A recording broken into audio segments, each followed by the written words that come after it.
This is a technological showcase set in the world of The Witcher 4.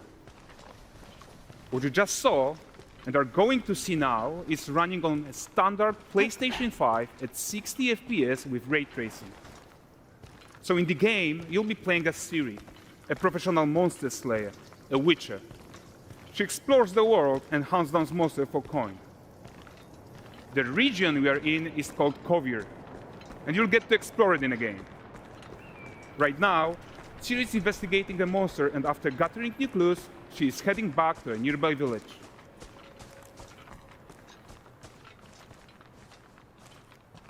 All right, everyone, meet Kelpie.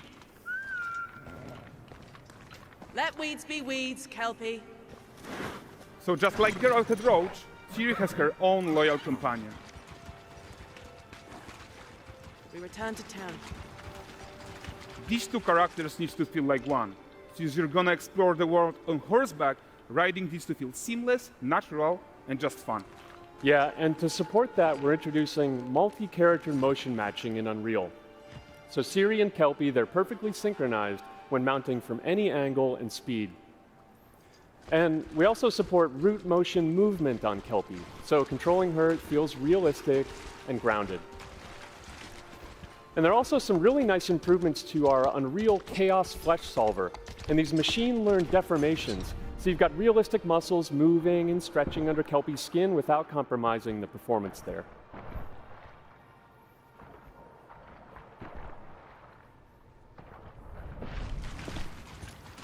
So let's leave Ciri behind for a second and talk about the world itself. So much of the Witcher world is natural, organic, especially Kovir with its dense forest and wild nature. Yeah, and wild nature is hard. And with nanite geometry, we've freed artists from so many of their old constraints. But we don't want to rest until everything we do in Unreal has that same spirit of freedom. There's always more work to do. And foliage is a huge piece of that puzzle. So we are excited to introduce nanite foliage. And in order to achieve gorgeous foliage density everywhere, while still being memory efficient, fast to render, we believe that a new idea was needed. So instead of the same card approach we've been using for the past 20 years, artists should be free to take a nanite approach to foliage, modeling every single leaf and pine needle. And the old LOD tricks of the past, they needed a complete rethink. And in their place, it's a new adaptive voxel representation in nanite. It's volumetric, it's fully 3D, it is super fast to render. And these dense clusters of triangles turn into these cubes, which at a distance, they're no larger than a pixel, and they react to the changing light of our dynamic sun and our shadows, and they allow artists to render whatever amount of foliage is needed to achieve their vision without compromise. And no compromise means how ambitious we are when it comes to bringing our vision to life with incredible visuals. But more than that, together with Epic, we created faster way to load the world.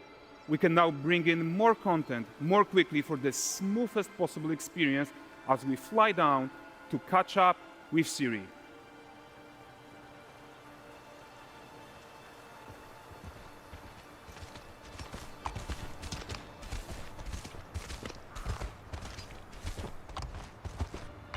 Welcome to Valdrest.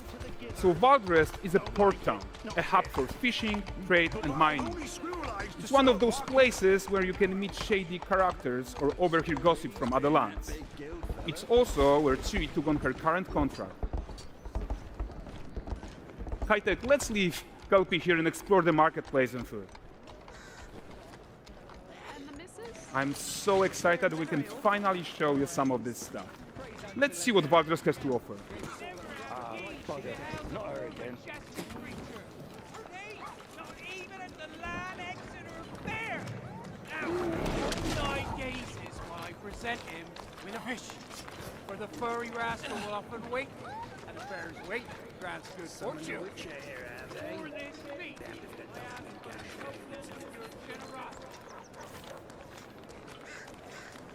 Pardon. Guys, notice how responsive the world is.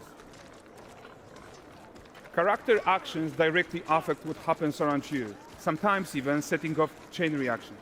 Everything is working together.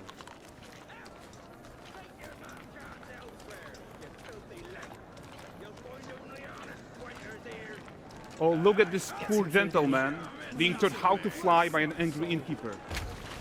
That's what happens when you cheat at Gwent. Last of it, is it?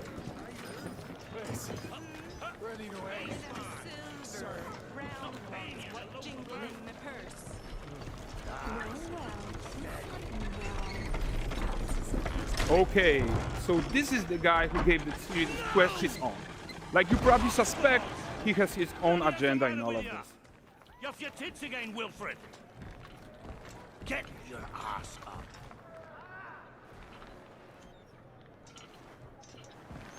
A typical day's toil. Who in? With Churess. What news of my wagons? No eternity is taking that damn salt to arrive. I found them. And, well, suffice to say, they'll not reach you. As for the salt, I found not one speck.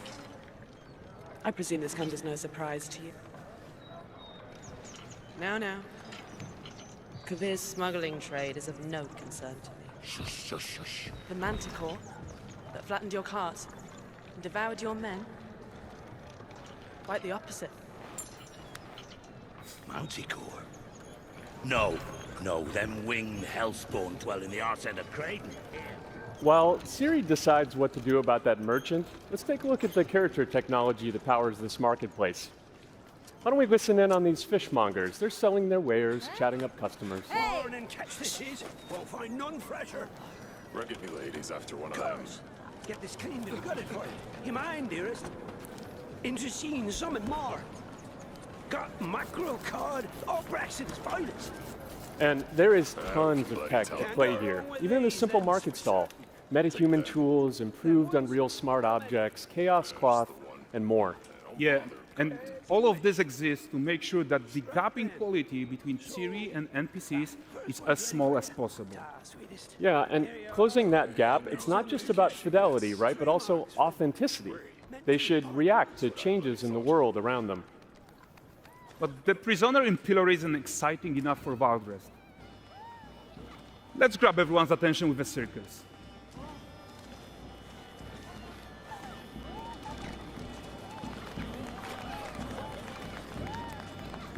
But the great performance deserves a huge crowd though. Let's crank it up.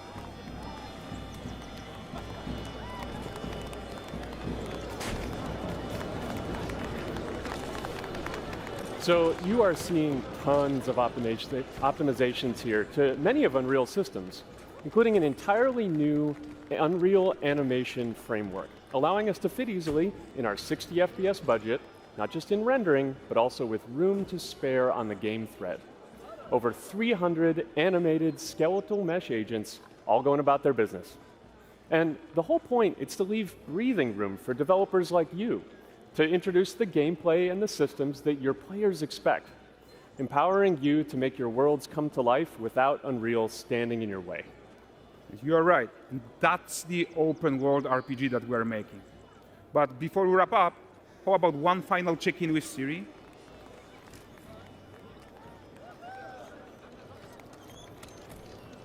We are making this game to be the most immersive and ambitious open world Witcher game ever. And we are making this a reality thanks to our work on Unreal with the team at Epic. I think what we are doing together is going to bring in a new generation of open world RPGs, and I'm so proud of what we accomplished so far. We are too. So we're almost done, but before we go, here's a small gift for all Witcher fans.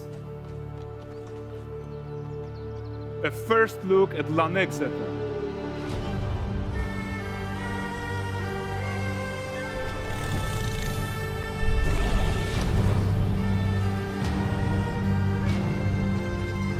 Onward, Kelpie. We've worked.